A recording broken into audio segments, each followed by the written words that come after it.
7 ستمبر کو ملک پاکستان میں ایک کوشش ہوئی کہ قادیانیت کو کافر قرار دیا گیا قانونی حوالہ سے اور انہیں اقلیت ٹھہرایا گیا۔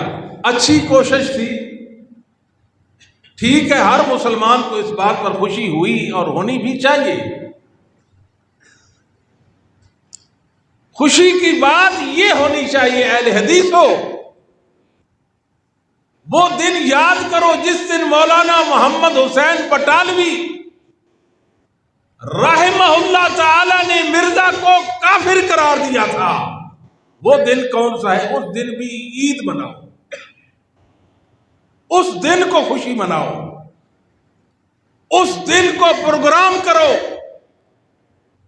جب پوری دنیا کو اہل حدیث نے کامیاب و سرخرو کر دیا تھا۔